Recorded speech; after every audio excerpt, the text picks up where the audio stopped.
Hello, good morning, everybody. Good morning, good morning. I want to welcome you to this episode of Kingdom Wealth Academy. I can see Abdul, good morning. Adeleke, good morning. And Chukwebuka, good morning. Pascal, good morning. Samson, good morning. Galaxy, good morning. Obinakalu, good morning. Like in our tradition, we don't wait for people. We surely keep to time and we start as scheduled for 10 a.m.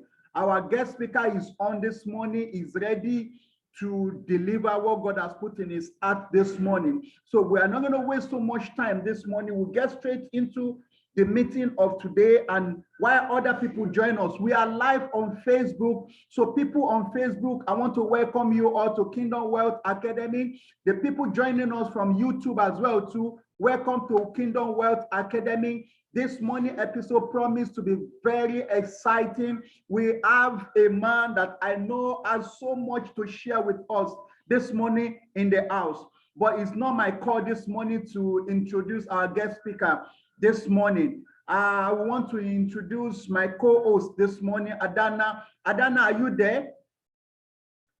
Adana, are you with us on this call? Oh, good morning, Adana. Yes, how are you? Good morning, everyone. Okay, good. Can you please bring up our speaker and let's start? Okay, good morning, everyone. Good morning, sir. So we just read a short profile of the speaker, then we'll move on. Just join me while I do that.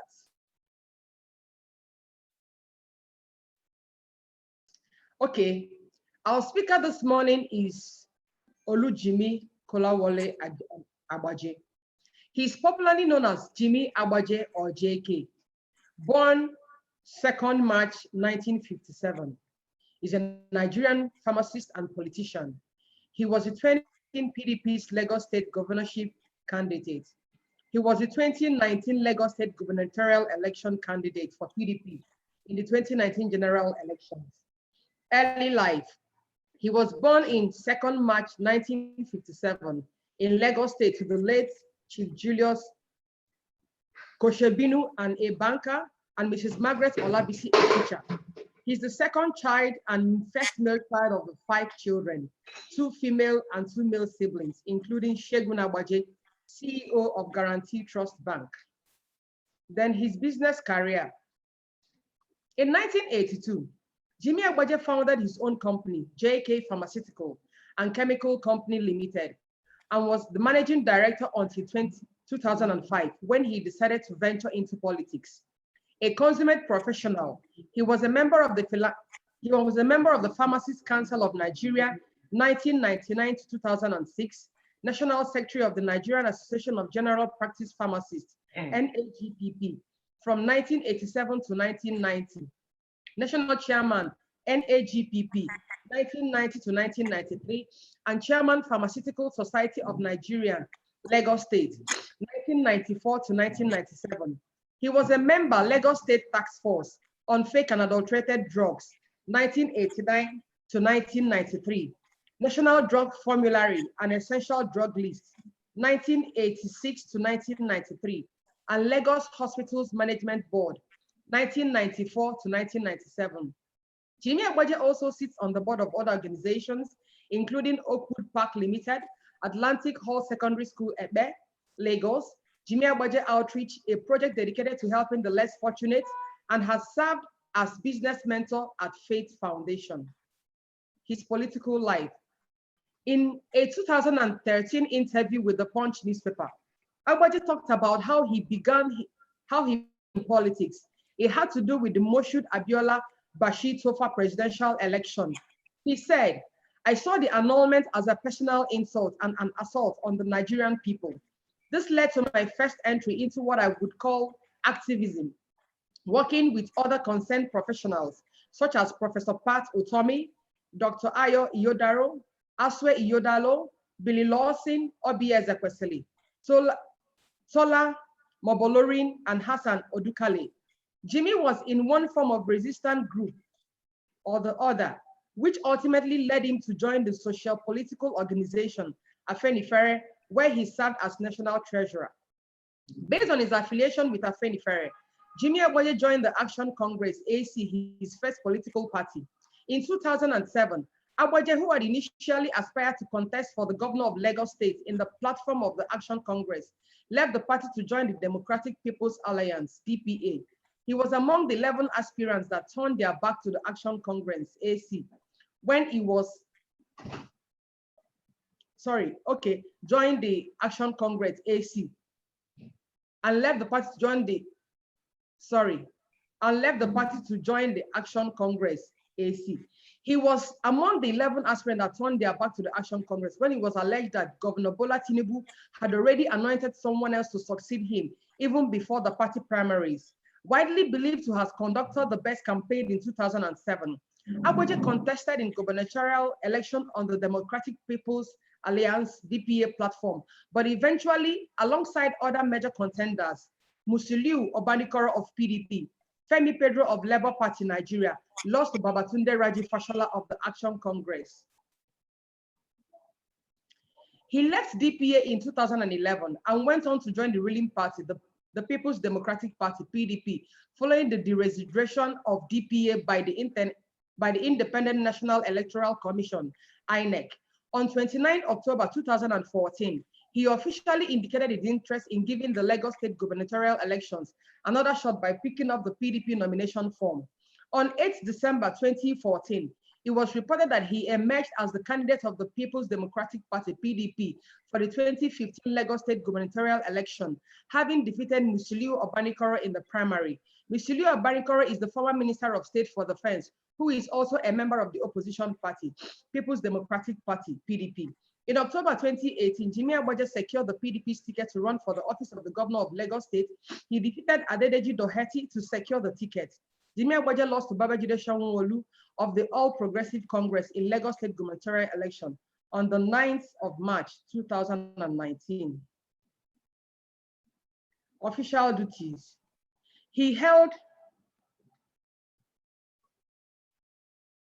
In his official duties, he held various professional positions. Among others are National Secretary, Nigerian Association of General Practice, 1987 to 1990, National Chairman of Nigerian Association of General Practice Pharmacists, 1990 to 1993, Chairman of the Pharmaceutical Society of Nigeria, 1994 to 1997, Chairman of the 1994 National Conference Planning Committee of the Pharmaceutical Society of Nigeria.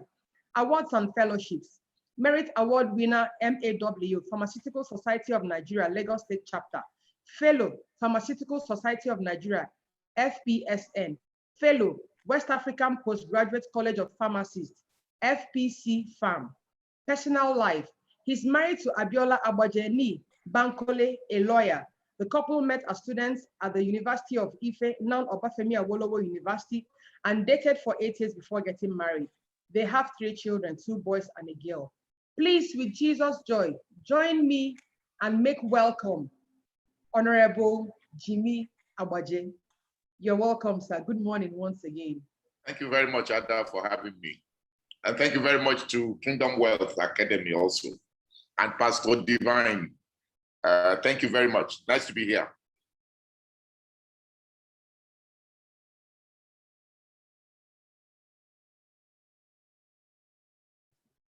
You have the floor, sir. You can start. Oh, okay. Well, I don't know what you want me to do. You want me to talk, or I don't know. You have questions to ask me. You are the host, so you direct me the way you wish. Okay. The topic for this month, this season, is basically how we function in the marketplace. Marketplace being in our different endeavors in career, in the fields of work that we work in. How do we function as Christians? For example, you are a political icon. There are some questions that come to be, can Christians actually go into politics? And if they can, how can they make impact as Christians in politics? Because sometimes we complain about how things are not going on well, but we can't stay outside and be complaining. We have to be part and parcel of whatever that is going on. And so if we don't find ourselves, maybe Christians in politics, we may not be able to make some decisions that will bring about good governance in our nation. That's basically the summary of our topics today. Okay. Christians in politics. Thank you very much.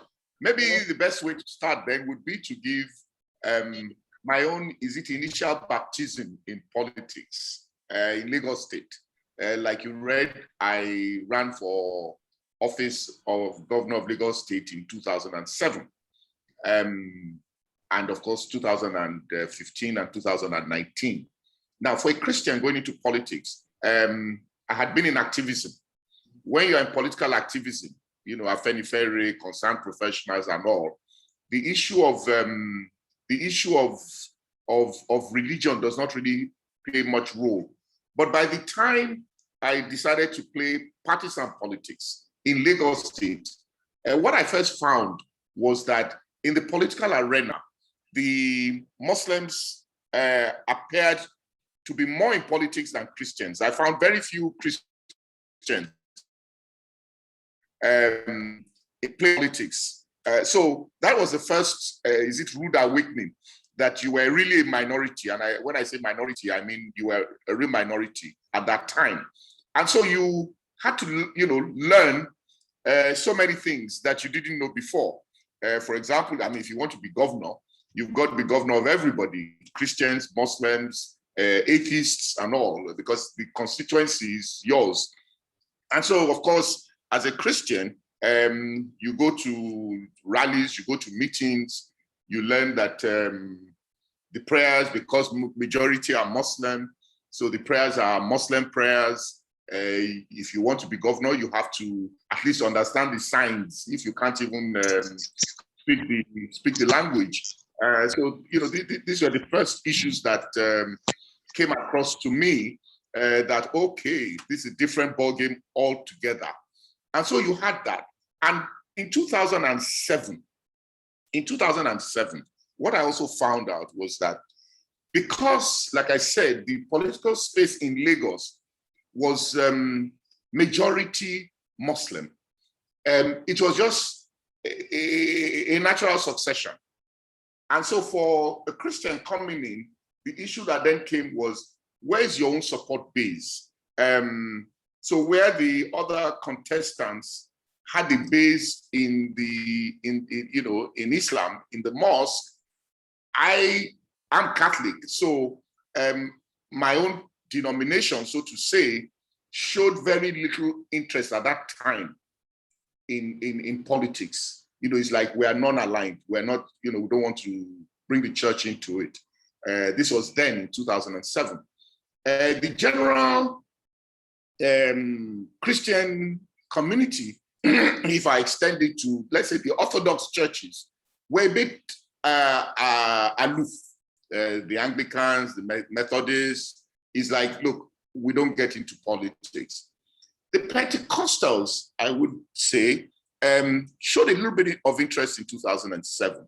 But again, you know, they felt that they had numbers to influence who could become governor. But as politicians play their game, they're very smart people. I think the politicians, you know, in office at that time, saw a way to break the ranks. So where the Pentecostal church, for example, wanted to have a candidate, to adopt a candidate, because they actually invited us, you know, all constituents, Muslim and Christians, to their, you know, they had a joint forum.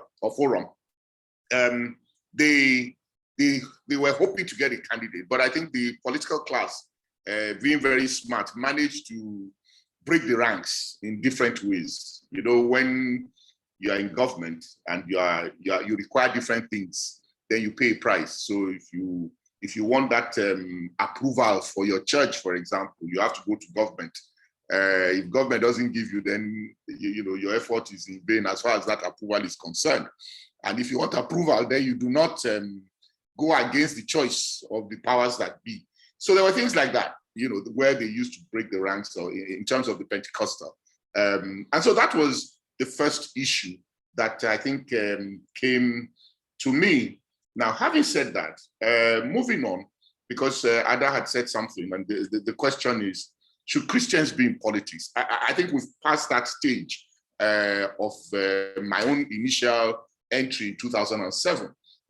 When we look at our society today, the question then is, why not? If Christians are not in politics, then who should be in politics? And I think we can go to even if we go into the Word of God. If you take, say, Genesis 2:15 will tell you that the Lord God took the man and put him in the Garden of Eden to work it and take care of it. So God put Adam in the Garden of Eden.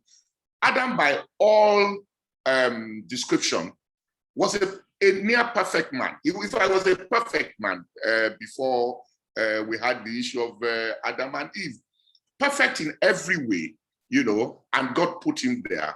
So to till the land, to cultivate and all, and that is part of working. And so you're asking yourself that if God could do that at the beginning for a perfect person, then why can't a Christian go into politics? Again, if we look at Deuteronomy 15:9, it talks about be careful not to harbor this wicked thought in your heart. The 7th year, the year of release is near, so that you look upon your poor brother begrudgingly and give him nothing. He will cry out to the Lord against you, and you'll be guilty of sin. Now, the way I look at that is, look, he's saying, what are you talking about? You look at your brother, he's poor, you are in a position to change his position and you do nothing. That in itself is a sin. And poverty in this case can be extended not just to money, not just to everything, to good governance. If there's bad governance, then there's poverty. So you are like I said, I believe that we have passed that phase of should Christians go into politics. If we look at our environment today, is it insecurity? Is it unemployment? Name it. Is it the economy? Is it corruption?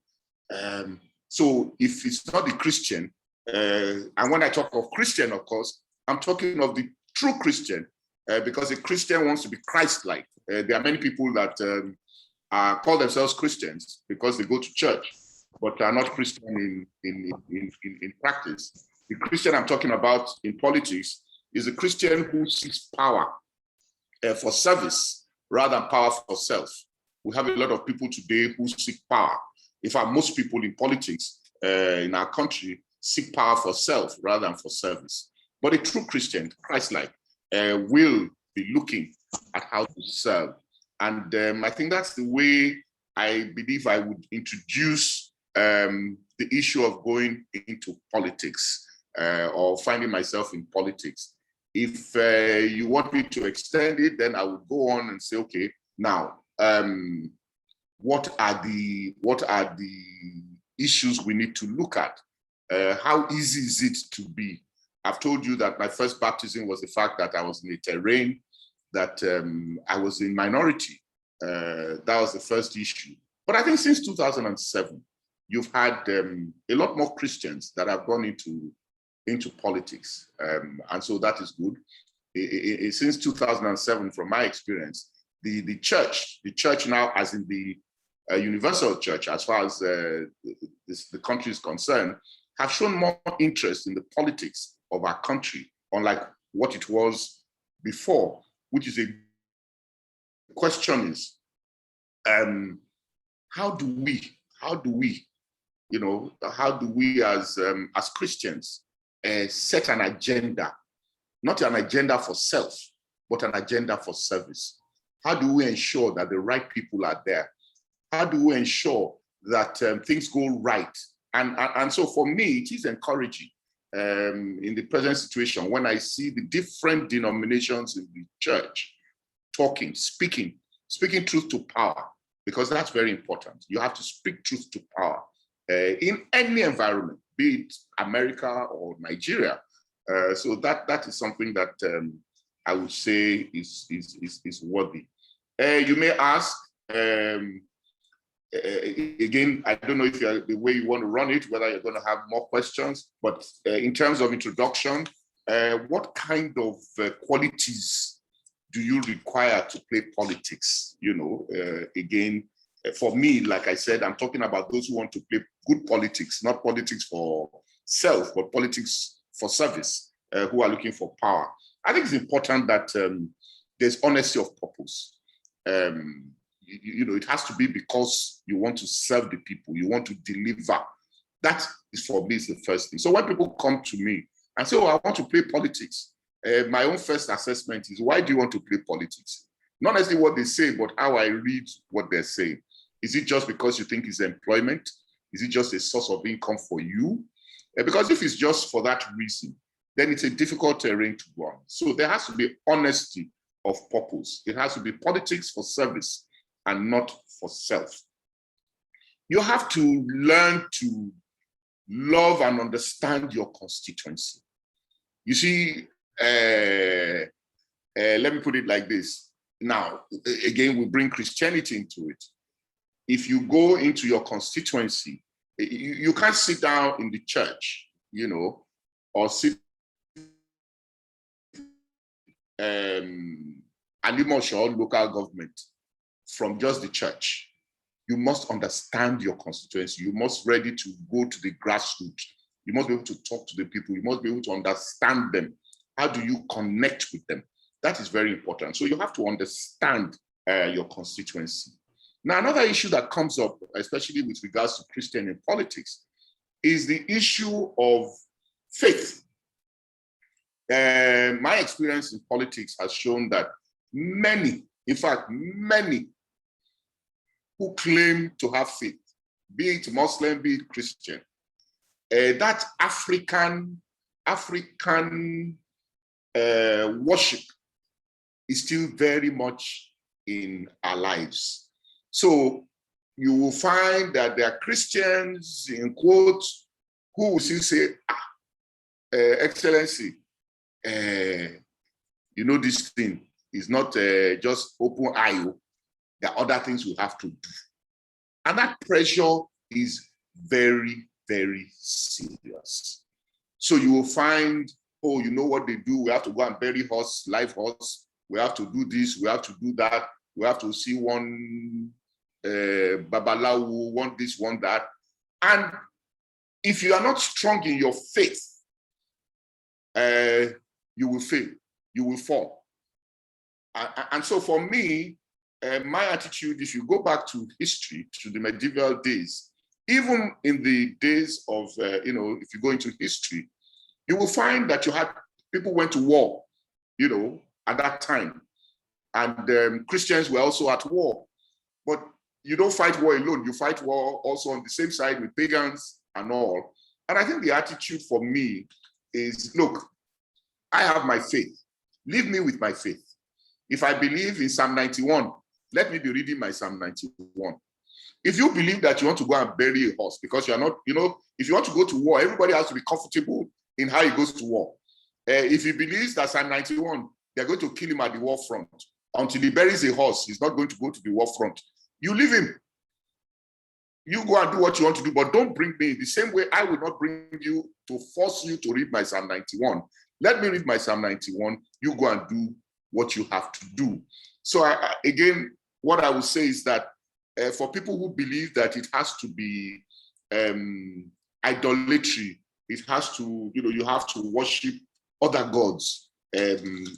Maybe my only regret, like I always say, is that I did not win, or at least I was not declared a winner, because so that I would be able to tell people that, I have become governor, but I didn't do anything that was at variance with my conscience, with God, because that's important. There are others that I believe have done it, that I believe I know have done it, but I can speak I would have been able to speak for myself and say, I've done nothing that is against the doctrines of Christ.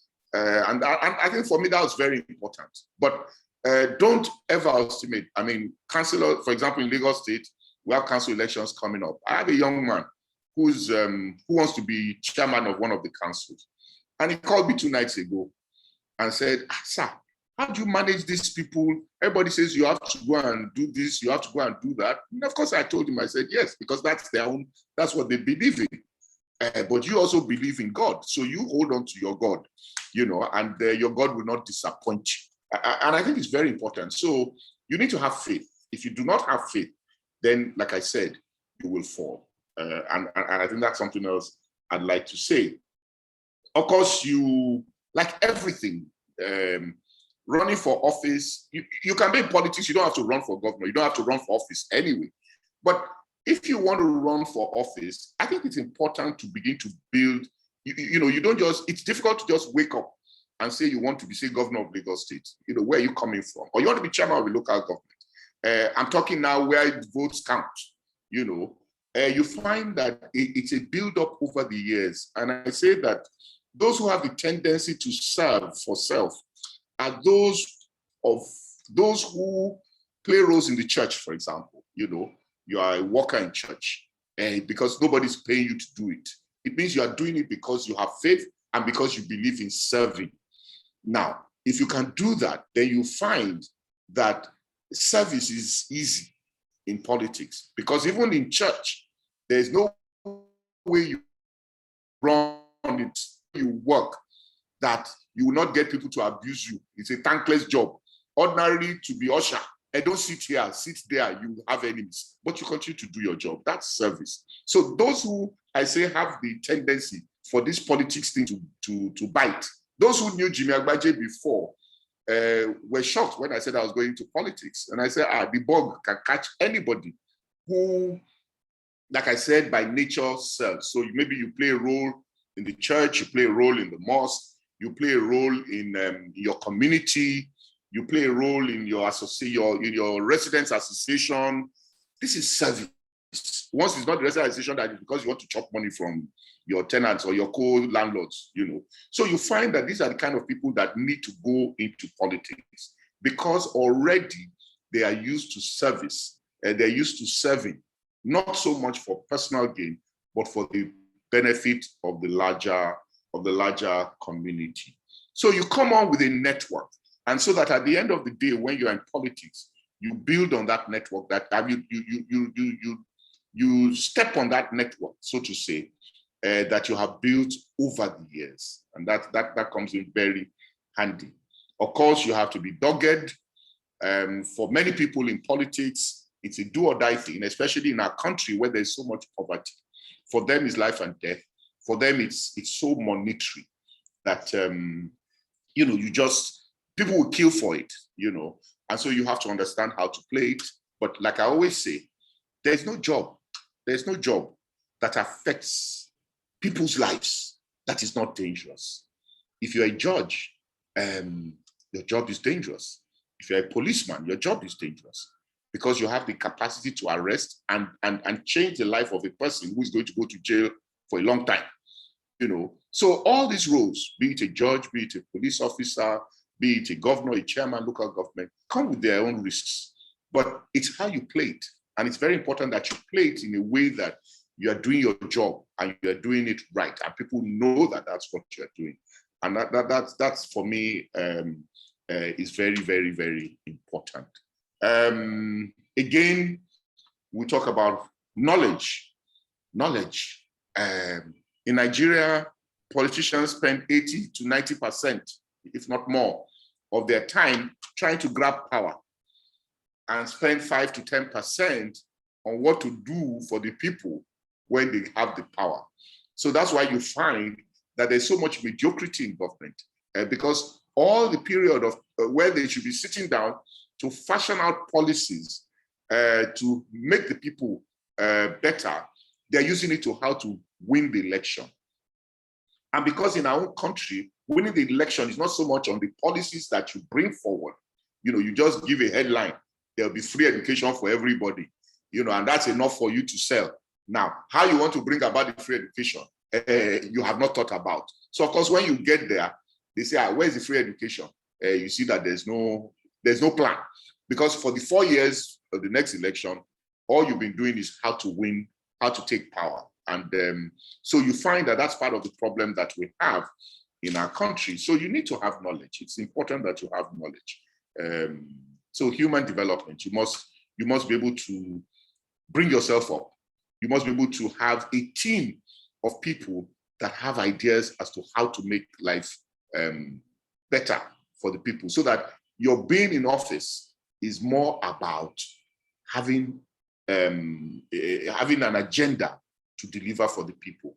And so if you look back at our country, You look at the days of the First Republic, where people talk about the Awolowos, the Sardaunas, the Azikiwes, the Okparas, and co. It is because they still have something that they delivered. But successively, what we've had after that is, I say that a lot of our governors behave like military administrators. When the military comes in, it requires acceptance by the people. And so what they do, they quickly tie one road and you say, oh yes, they are working. Road that's not service. That's not delivery. Anybody can tie a road once you give the money to the contractor. What are the basics? How much have you done for education? So when you look at a Lagos and you look at a Jakonde in his time, you saw what he did for education. You could see it. It was deep, and it was highly impactful. It had impact on a majority of people. You could see what he did on housing, that you still see today. These are some of the things that you need to look at, but you don't get it done if you have not planned for it. Jakonde, I remember at that time, said, if for those who were around, our children used to go to school 3 shifts in a day, 3 shifts, because the schools were not there and all that. And Jakonde in his campaign kept telling Lagos that on day 1, when I get there, we're going to collapse that 3 shifts to 1. And people were like, oh, it's not possible, it's not possible. But he had done his work over that period. And so that's very important, that you do your work before you say you want to deliver, or else you are just like same of the same. Finance, people always ask, this money? I say, yes. Politics is not cheap, but then it is because of the way we play it. I'm not by any standard your rich man in any way. I do not qualify in the billionaires club or the multi-millionaires club. But what I've built over the years is a network of people that believe in me. At that time, I didn't realize that's what I was doing. But over a period of time, you have people that believe in you that say, if Jimi says he's running for governor, then I believe that he's serious. It's not just about himself. And so they bring to the table what they have. It doesn't have to be money.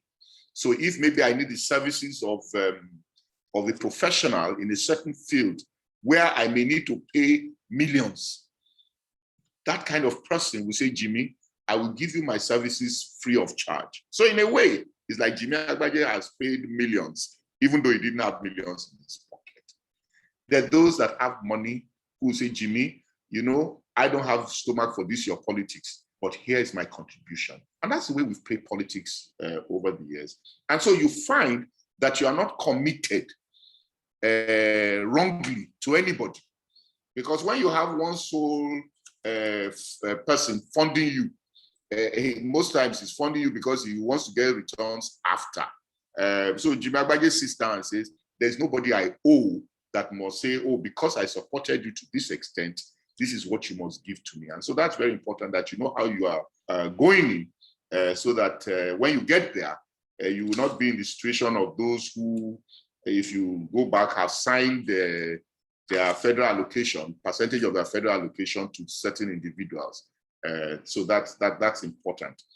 Of course, you must be a principled man. And when I talk about principle, maybe this is what I should have said at the beginning. You must have the fear of God. If you don't have the fear of God, then you cannot hold on to your principles. And for me, it's very important that you're able to look at your God every day, every time, and say, I have done nothing that I cannot face you. You look at your family, especially your children, that, look, children, there is nothing I have done that I cannot sleep with. I think that's very important. You must believe in something, believe in your faith and hold on to it, believe in your principles and hold on to it. Politics in our country, other sources of livelihood. Again, like I said, it's important that in developed countries, they make politics a career,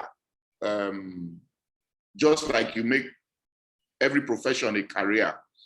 Unfortunately, in our country, we're not yet at that level.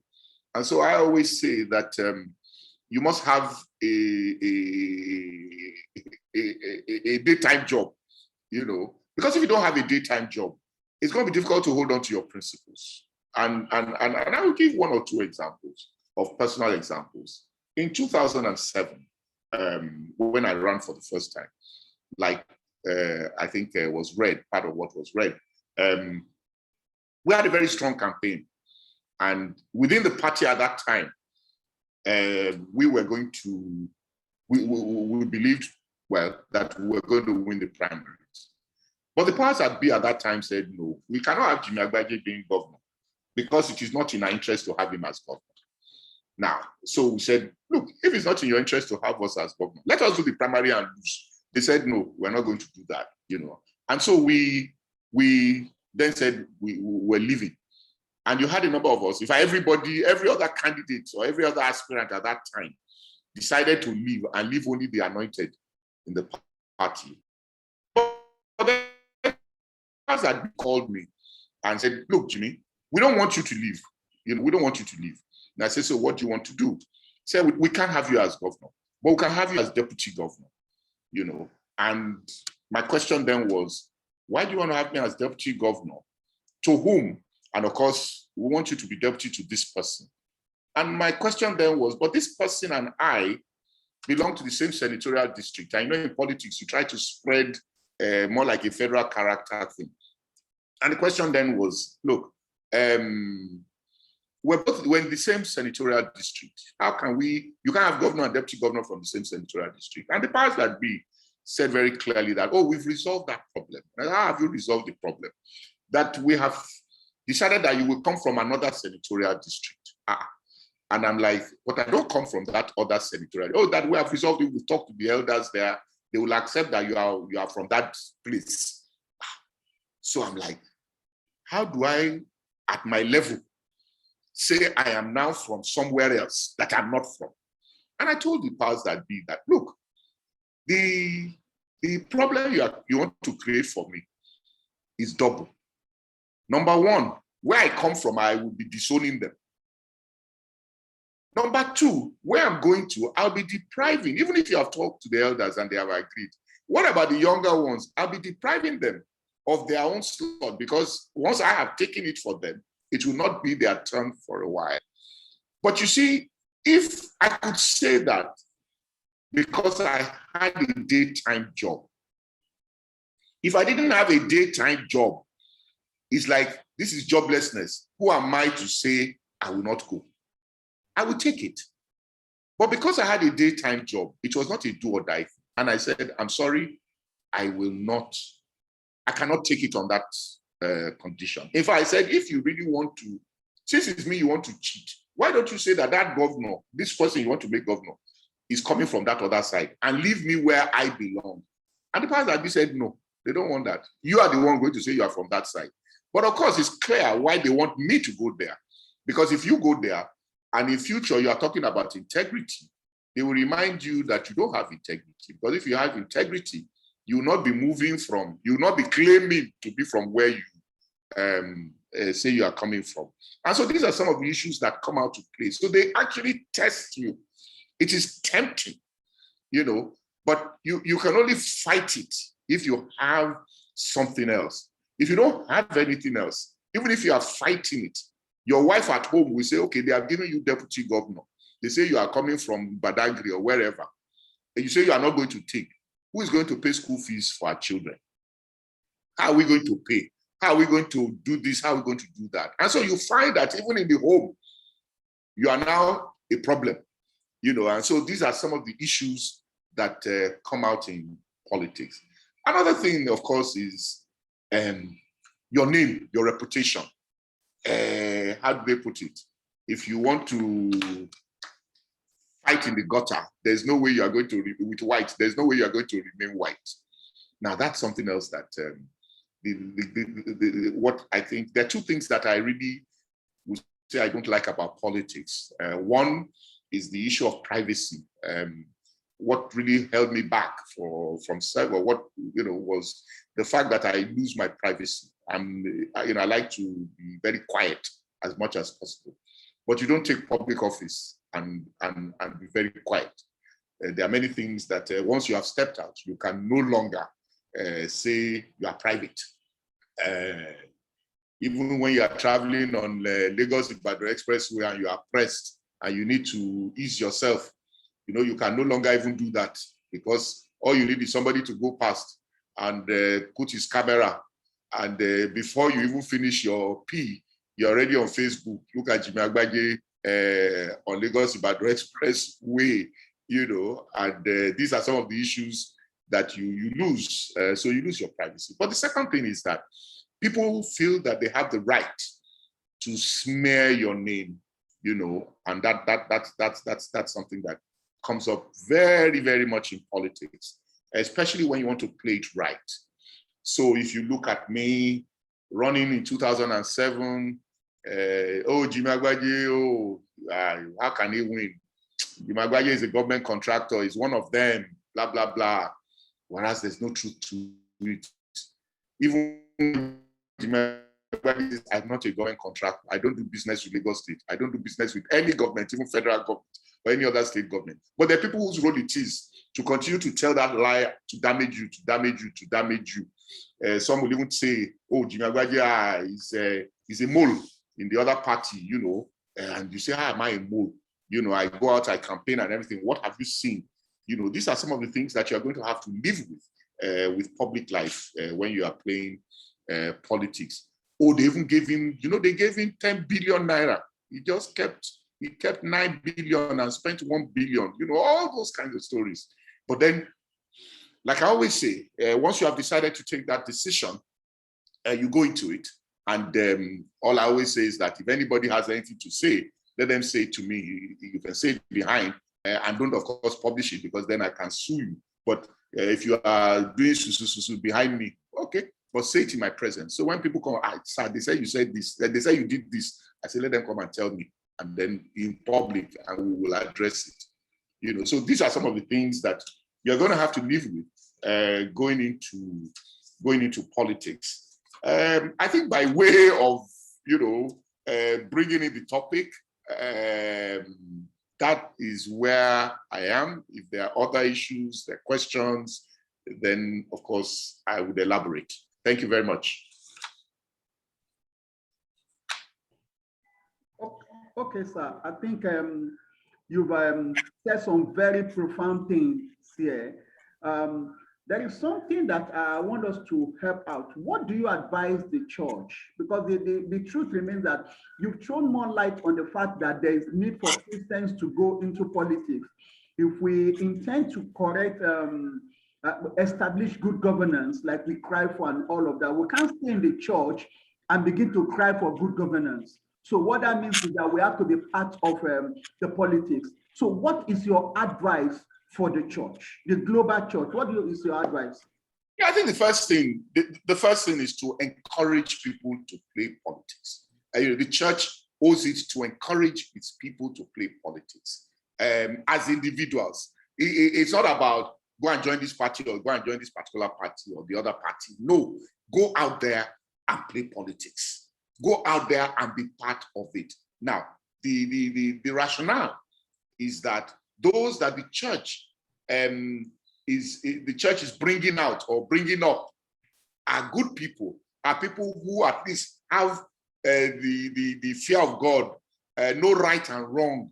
That by the time you push out, say, a pool of 1,000 people, and 100 get into office, that governance will be that much better. Will be that much better. But where the church does not encourage properly, and you have 1,000 people, and only one person goes out, then you're only going to have it that little better. And that's so the first thing is encourage people. It's not about party. Just go out there. You don't have to run for office to play politics. Be part of the process. Policy, talk, just be part and parcel. That's the first level. A stage then comes, because before, you will hear, you want to go into politics, Jimmy? Are you sure? Don't discourage people, but just continue to remind them that they are your ambassadors. Don't disappoint us. Now, at a stage, at a stage, you know, I said it's about building networks. Yes. Look, if you have in the Kingdom Wealth Academy, let me say, you have somebody there, just one, that says he wants to run for, say, chairman of local government. And, you know, it only comes naturally that the members of Kingdom Wealth Academy, we say, you know, we know this man, we know him or this lady. If you vote for him or her, the council will be better. You already have captured some votes. But it's not only those votes you have captured. Those same people in Kingdom Wealth Academy will be telling, because the greatest way to campaign is by people who say, I know this person, and that person will not disappoint you. So those same people in Kingdom Wealth Academy will talk to their mates, to their friends, to their neighbors in that community and say, you know what? So for as long as you believe in me, and I'm telling you that I'm recommending this person, what you have done without necessarily the church as an organization saying vote for PDP or vote for APC, is vote for this person. They don't even have to say it. The leader doesn't have to say it. But the fact that you have built a network in Kingdom Wealth Academy means you already have somebody you can vouch for and you can go out to the world and campaign for. So, but if you don't encourage people to play the politics, then you will not have people to even come out and run. And that's why I'm saying that from my experience in 2007 to now, I see more Christians in politics, which is good. I'm not saying we're there, but it's much, much better than it was. I'll give a personal experience. I've had a driver for 30-something years, and he's Muslim. And he was going, this was 2011 or something, and he was going for Hajj. I know when they're going for Hajj, I think in Lagos, they invite all of them. And he came back that day and said, sir, you know that all the government people, this was his own experience, his own observation, that all the government people came to address us, we that were going for Hajj. And he just saw that every major position was occupied by Muslims. This wasn't my observation. This was, you know, like I said, his own observation. You know, and that's why I'm saying that if you're not there, then sorry, it won't work for you. It won't work for the state. It won't work for the country. You know, so principally is that encourage as many people to go out there and play politics. At the stage, you see, when you have 10 people vie for office, you know, and 5 or 6 are good, even if it's not the best person that you put there, but the one that you put there is good, then Nigeria is better for it. But if you have 10 people running for office and the 10 are rotting, then we're the worse for it. And that's what is playing out. That, okay, we're all sitting down now. We're saying who's going to be the next president of Nigeria. All of us are looking at ourselves. If we have 2, 3 good people, then we say, well, any one of these ones, okay, I prefer this, but anyone is okay. But if the 3 are rotting, then everybody will sit down at home, nobody's going to vote. You know, and that's important. And that's the kind of thing that played out, like I said, again, when you read my something, I don't know where you got it from, but I believe maybe, whatever. I was interested in politics in 1983. I was the typical young man who believed that, look, politicians, they are not serious people. And then we had 2 candidates then. This was the little to the left and little to the right. And we had 2 candidates. And I looked at the 2 candidates as government contractors. That was my own way of looking at the 2 of them at that time. That these people are government contractors. There's none they can do that. Until the night of the debate. When they had the debate, I saw that there was one that didn't have a clue as to what he was going to go and do there. But then there was the other that at least was, you know, connecting with me. And I wasn't going to vote at the election.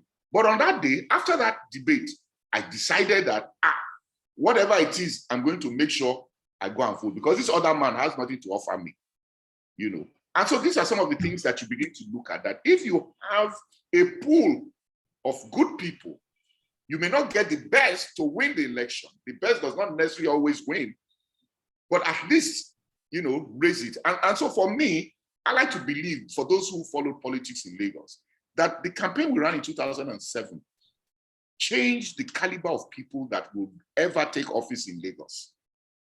in the sense that we try to make it a policy-based campaign.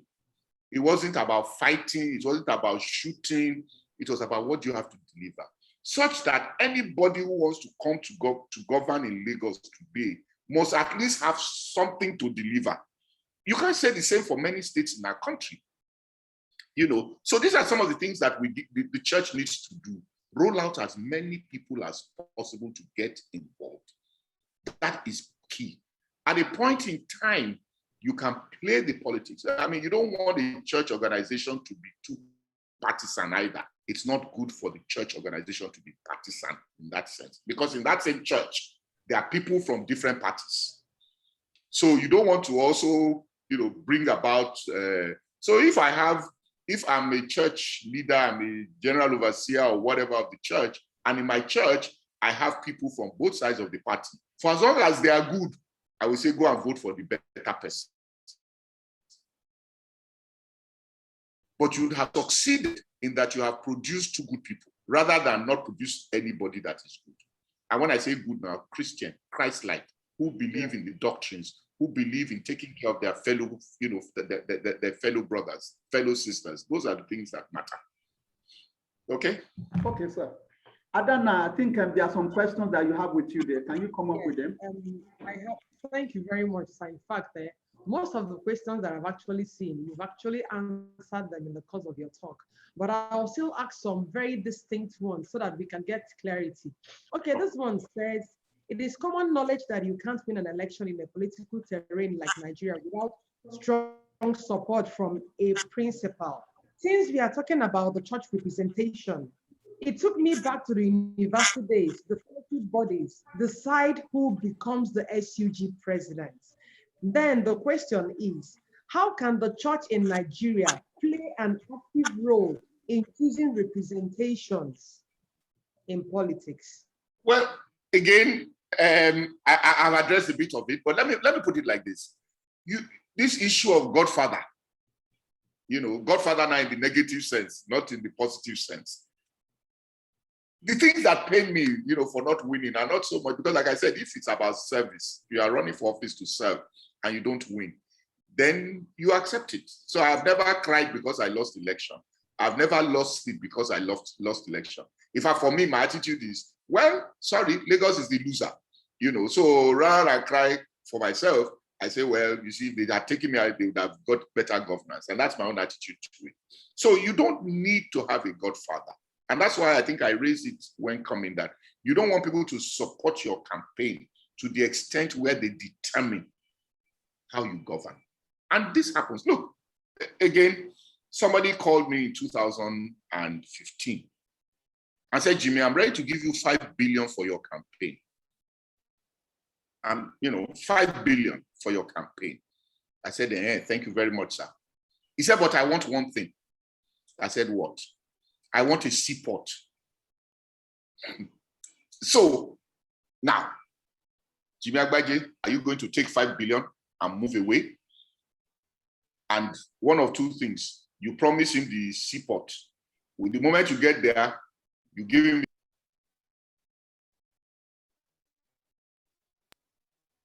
Sorry, I was muted. I don't know where you lost me. No, go on, sir. Okay. So, like I said, you get there, you give him the seaport, 5 billion, you collect your 5 billion.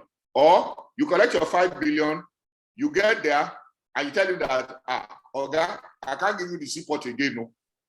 Then he begins to look for how to kill you. He begins to, because obviously yourself, you are not an honorable person, you agreed to give him seaport. You have collected his money, you are not giving him seaport. So, it's better for him to keep his 5 billion and say, thank you very much. When we get there, if you want seaport, you bring your proposal. If it flies, we take it. So you don't need to have a godfather. If anything, let God be your father. Let the people be your godfather. And when I say the people that will bring you in, and that's why some of us are praying that we'll succeed in getting things like electronic voting through, because a lot of what happens is that people vote and their votes do not count on election day. So that's very important in terms of support. I think the other part of your question was You said, what was it? If you help me, Ada. Okay, I said, how can, okay, the person cited an example in fellowship-based university, Yes. whereby the university, the fellowship selects who the SUG president will be. Okay. Now, how can the church in Nigeria play active role in choosing representations in political offices? Well, that's what I'm saying. Again, I referred to this earlier, that you see the political class, they look at themselves as endangered species. You know, when you're endangered, you are desperate. So if I look at the church and I look at, the church in its entirety in the country, and I want to be a typical politician, and I see that they are coming together for a candidate that is not my own, that I don't support, I will then come and say, I can use different things. Pentecostal, you people, why are you going after this candidate?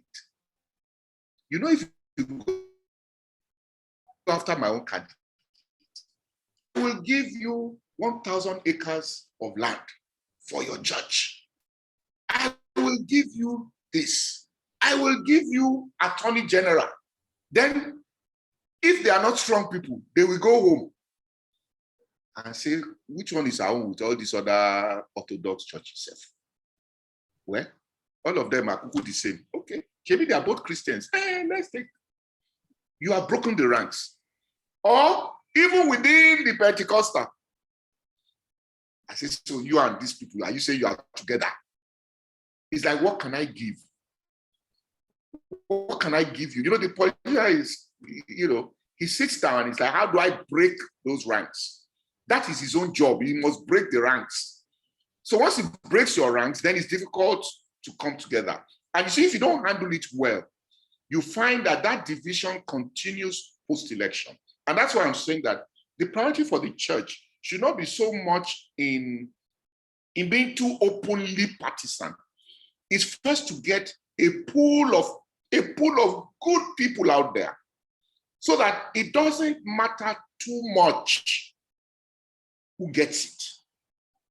It doesn't matter too much who gets it. And I use Lagos as an example.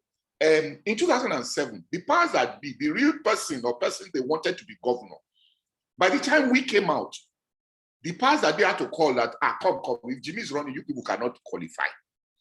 So what you had succeeded in doing was to elevate the capacity of who becomes. Yeah. So if it wasn't Jimi Agbaje, the person that became governor was okay.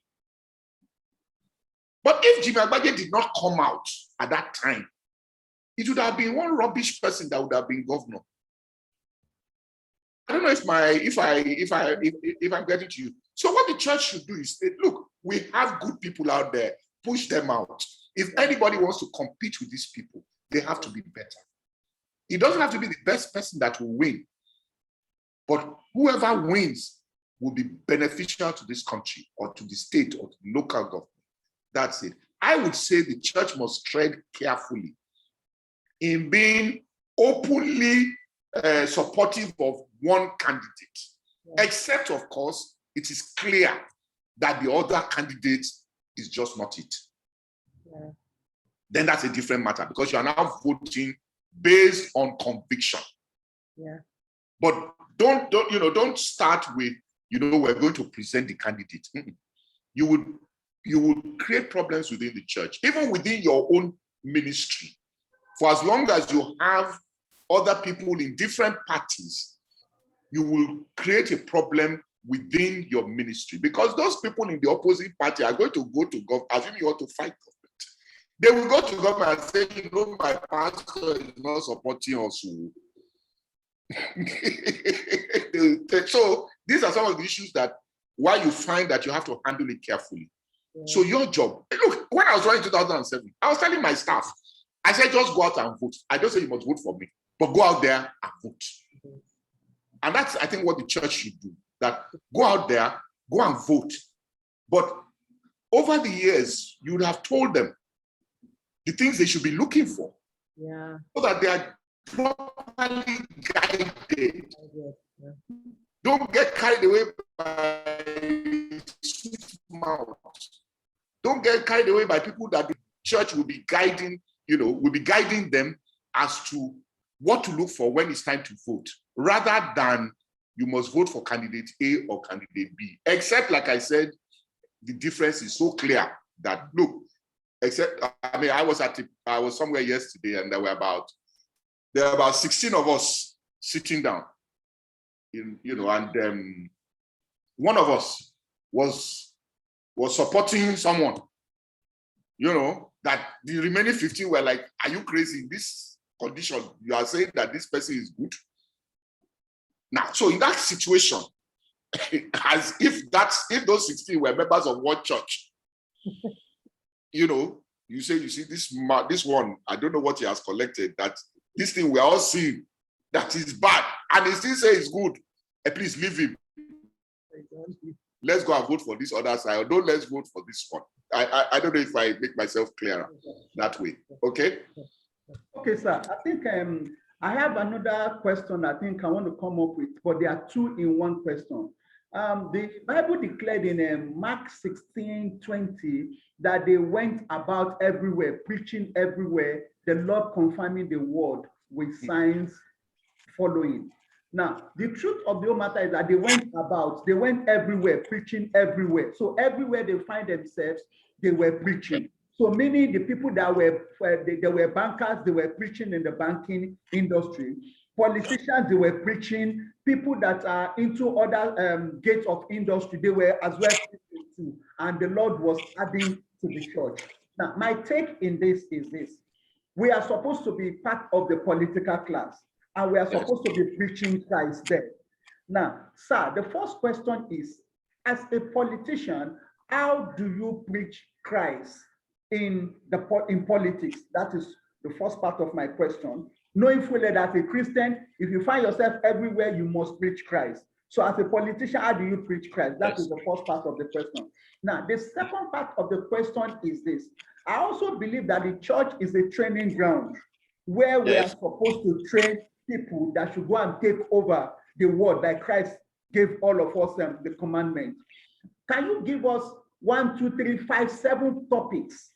Because we have some pastors and some leaders online, both globally here.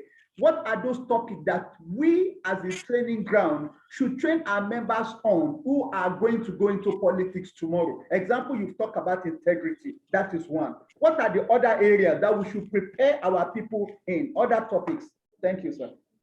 Right, thank you. How do you preach Christ? I think evangelization.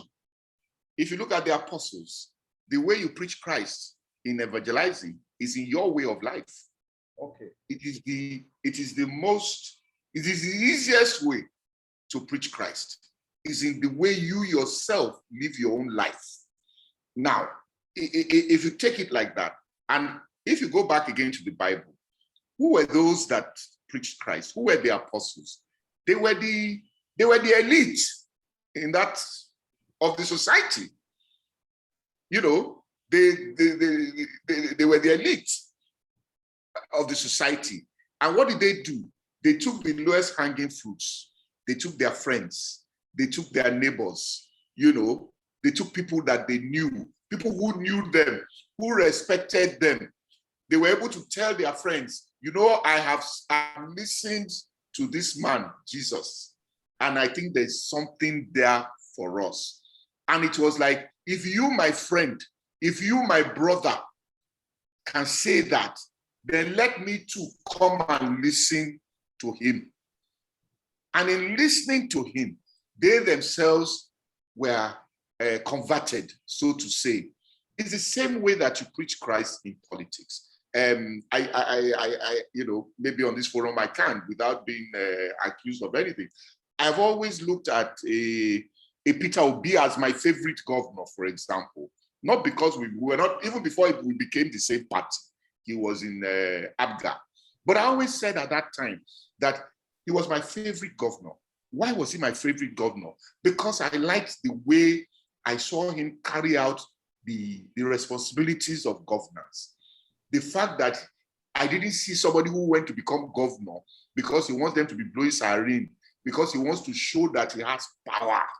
I saw someone who wanted to deliver. Now, for me, it is the strongest way to preach Christ. I don't know if I come across, yes, but that is, for me, the strongest way to preach Christ, in the way you yourself act in the public sphere. If you do not act well, then you cannot be telling me to act well. You have to walk the talk. You have to practice what you preach, and that's very important. What do we train? You see, it's like preparing somebody to be a pastor. It's a process that becomes a part and parcel of you. So we talked about, first, what are your values? What are your values? You know, how well do you know? I think I raised some issues. What do you know? You want to run for what? Are you capable? Do you have what it takes? What's your knowledge? To be president of Nigeria, how do you want to connect everybody in Nigeria to vote for you? It is either you are a maverick, in that you are like a Macron. If you cannot hit that signal the way Macron did it, then you cannot be a president of a country as large and diverse as Nigeria. You know, so there are so many things that you begin to look at. For you, I mean, like I said, this man, does he fear God? This man, what is his values? What are his values? What does he stand for? Is he looking for a job? Is it just employment? This job, is it employment? Or is it that he's inside his service? It is service. Because if it's not about service, then it's not your person to train.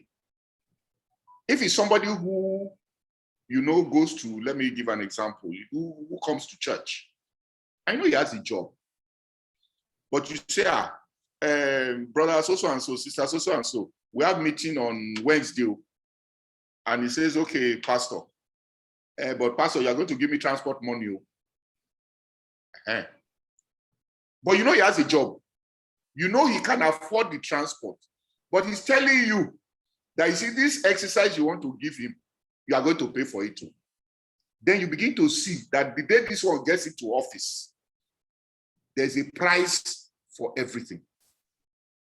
These are some of the things you begin to look at. And that's why it's important that when you want to bring people, you bring them together, you meet on a regular basis, you look at the strengths and weaknesses of everybody.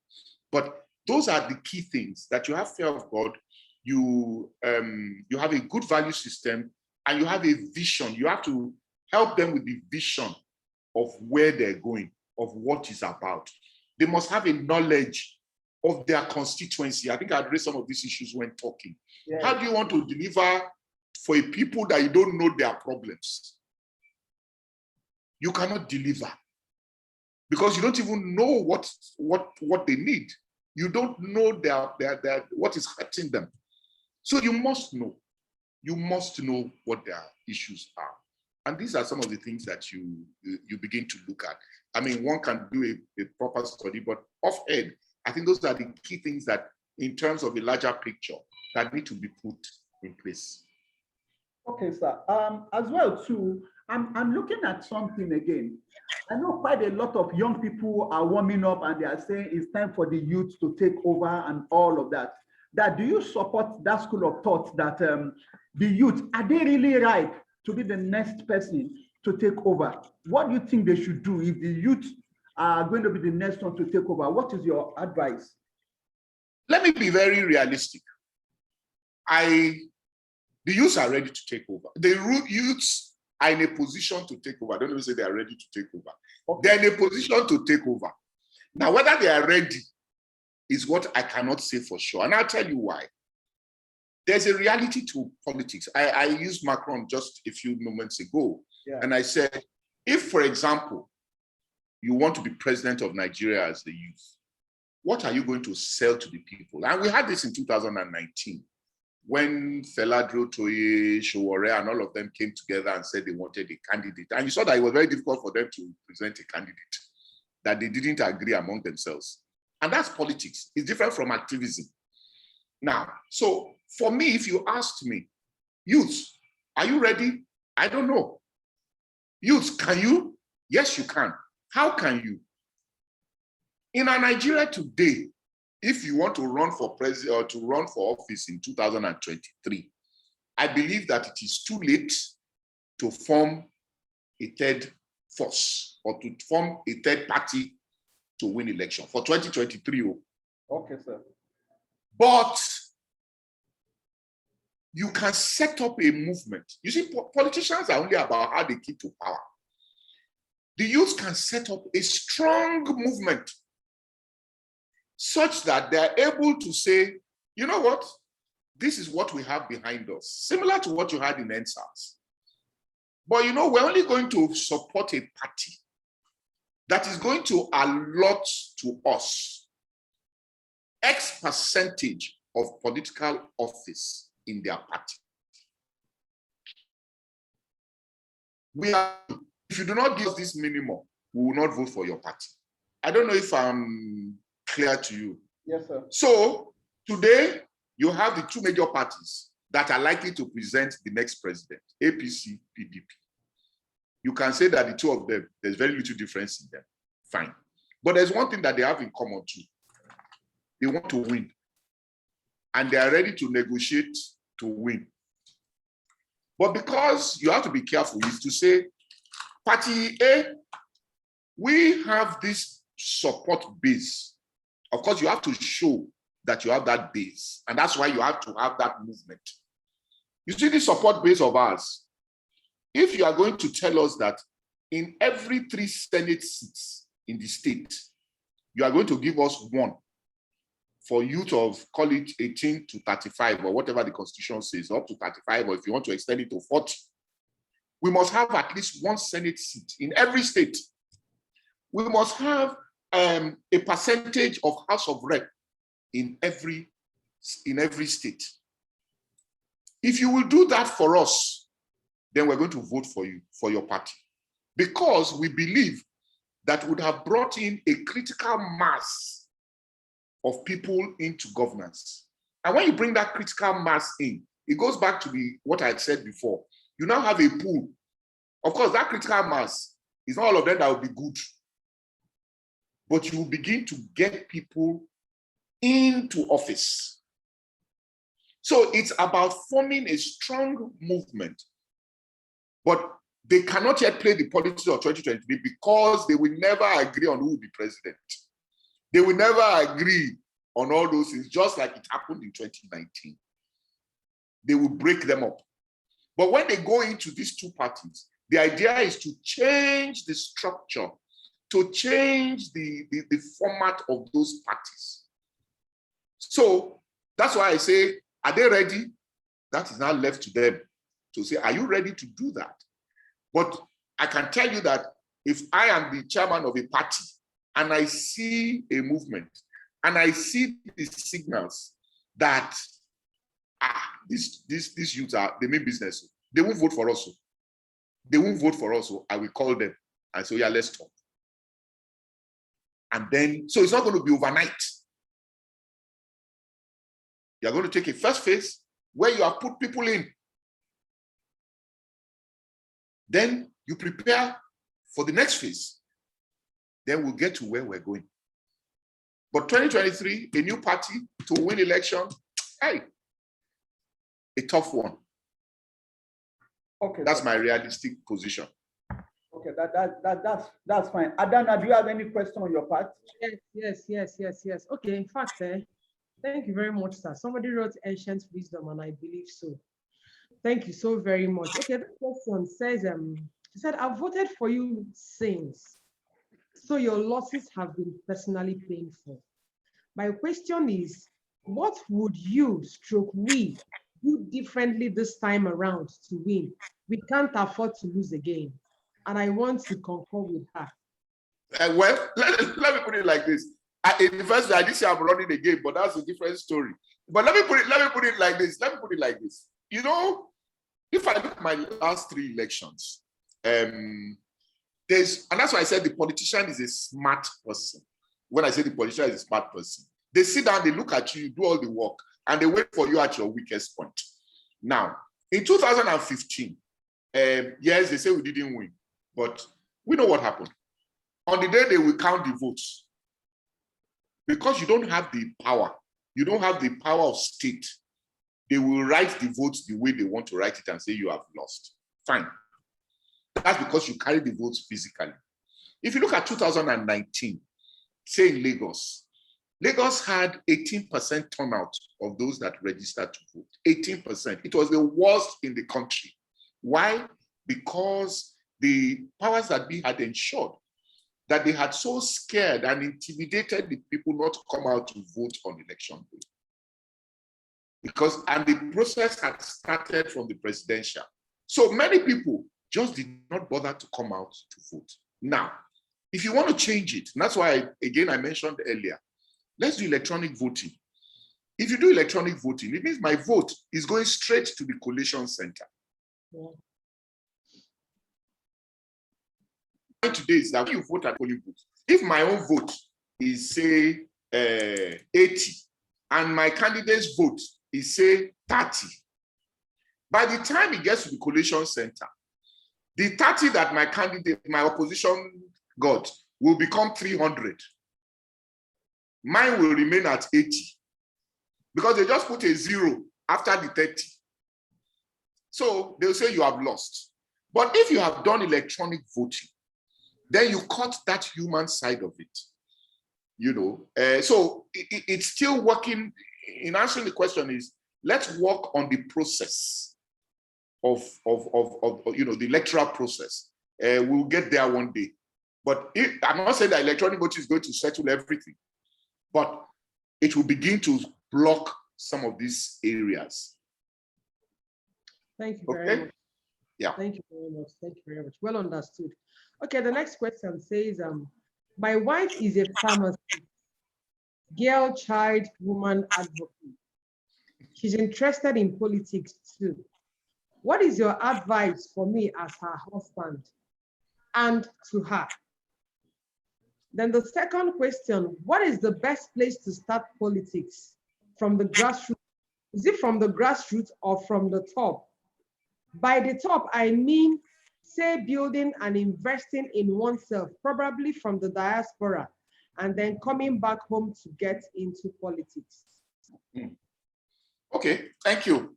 What is the advice to my colleague's husband? The advice is just the advice we've given to the church. Don't discourage her, encourage her.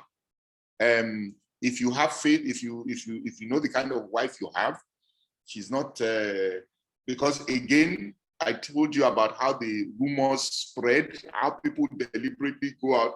If you know your wife well, so that nobody's going to come and tell you that, do you know that your wife is now sleeping with honorable this and honorable that? Because that's, once they tell you that, and you don't believe in your wife, your first instruction will be no more politics for you. Yeah. But, when somebody wants to fight you, they fight you with everything. They say, okay, your wife is this, is that. Oh. But once you know that you have a wife who's like that, fine. Because you see, I said that the bug, again, I mentioned earlier, catches people who, in the process of growing, have served selflessly. So if she's doing girl child and all, she's already used to service. The next thing she wants to do is to do more. And therefore, don't discourage her. Allow her to go into politics. Do you start at the grassroots? Do you start at the diaspora? It's an interesting question.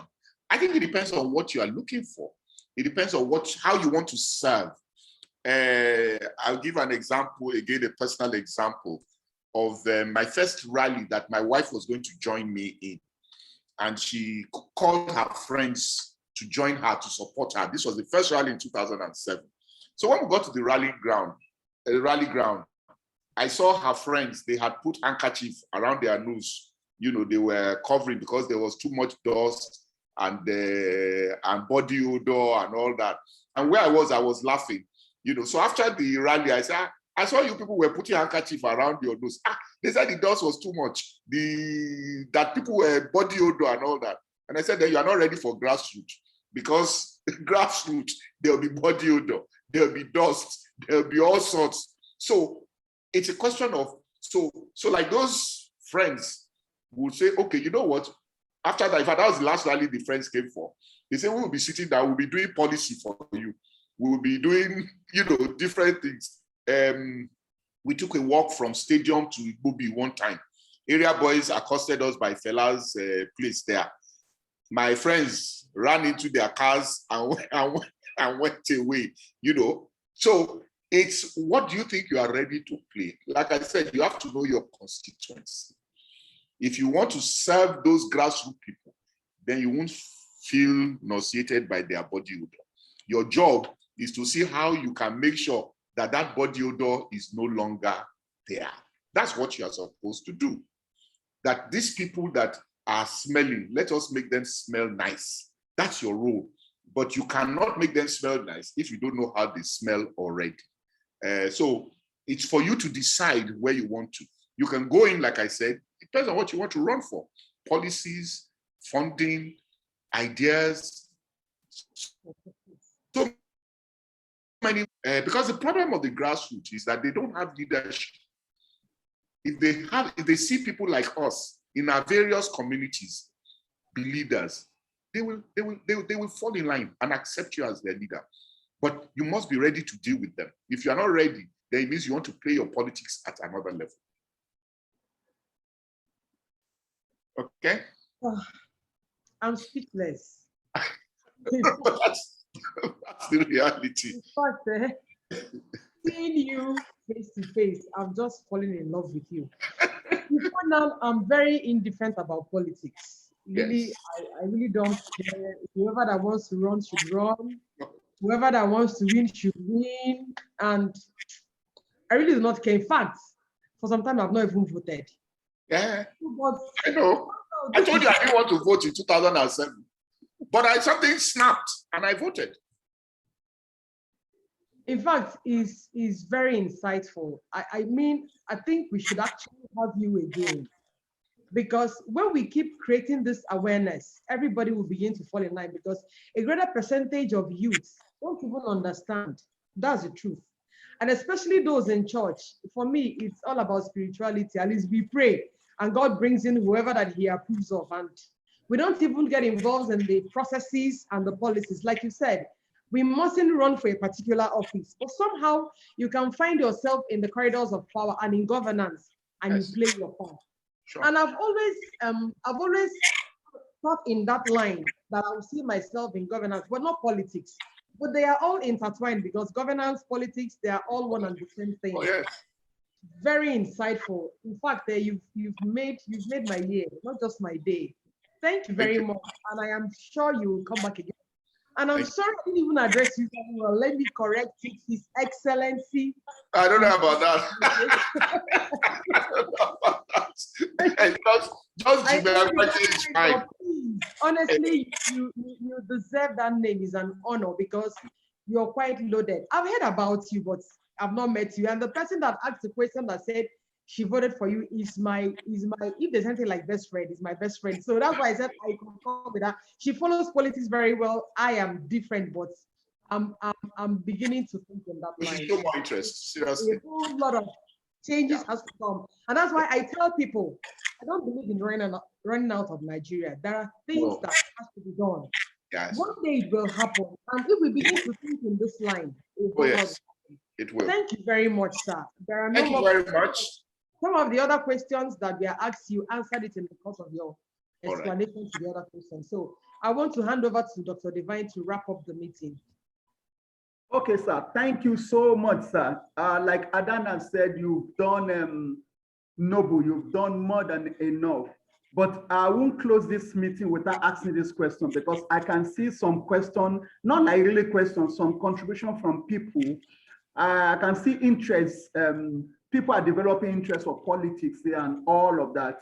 And like I've always believed that if we are going to correct the vices in the society and in government, we must be part of it from the church.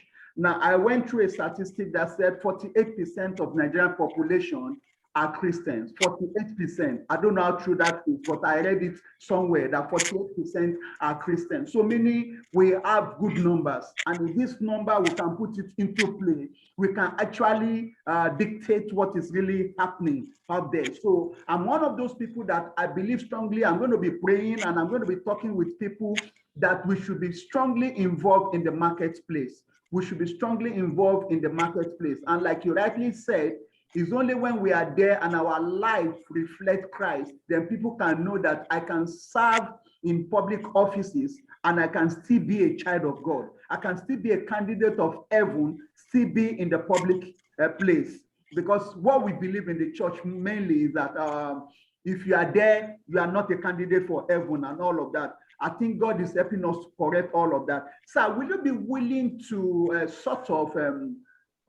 let me not use the word mentorship class, but let me say, maybe if we are able to come up with maybe some few numbers of people who are interested in politics, if you'll be willing to grant us opportunity for maybe some section for coaching, so that it could be online like this. If I'm able to put them together, then we'll set up something with you and you can take us into some nitty-gritties that we need to know.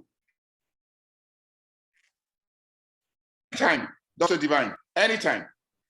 Anytime. Thank you. Okay, so everybody in the house, my brother engineer Aruba and the rest that are interested in politics, please, after this call today, reach out to me, and let's talk. Let's form a number. And because if we are going to really change what is happening out there, we must come together and, like Excellency rightly said, we must come together and we must be able to form a voice. We must form a voice in the church. It's when we are out there, we are able to reflect the fragrance of Christ, not when we sit in the church. Thank you so much, sir, for this opportunity. We will come back to you, and as many that will come to me will come back to you, then we can now have that class. So Adana, please give them my number, the number they will reach me on, and let's take it from there so that we can come up with a group. And when we talk, then I will reach out to our Excellency, then we can now have classes for people that are interested in politics. Once again, sir, Eshe, sir, thank you so much, sir. Thank you very much for having me. Thank you so much, sir. For everybody on this call this morning, thank you for honoring this invitation. Remember, Christ is coming again. Are you ready to meet your master? Are you ready to meet your maker? He's coming back again. If you are on this call this morning, you don't have a relationship with him as your Lord and personal Savior, you can do so on your own. You can take time and ask him to help you. Next week is another time. Same time, 10 o'clock next week. We are going to have another phenomenal woman again on this call. Ayo Deji Mogbogokpe. I don't know whether you've heard of the Mormon woman that was able to meet Michelle Obama because of her Mormon. Next week, Saturday, she'll be with us 10 a.m. She'll be sharing with us on Christians in business. Christians in business. 10 o'clock next week. So, thank you so much. God bless you. Regards to your family and everybody. We look up to you making up your mind whether you'll be coming out for the gubernatorial or something again. In fact, we are asking you to come back. If you want him to come back again and contest for election, just type it on that. Let's bring him now. Let's lead him now. Let's lead him to come back now. Let's lead him. Thank you so much, sir. God bless you. Thank you. All right then. Bye-bye. Thank you very much. Everybody on the call, thank you so much. God bless you. See you same time next week, Saturday, again on Kingdom Wealth Academy. Share the good news of what God is doing in this mandate to everybody. If you want to download today's message, go on the Facebook, Kingdom Wealth Academy community on Facebook. You can download all the messages and including today's own. We are also on the YouTube. Search for Kingdom Wealth Academy on YouTube and you can download everything that has happened and the one that will happen. See you again if Jesus has not come. God bless you. See you on Saturday next week. Grace. Bye-bye, sir. Thank you. All right then. Everyone.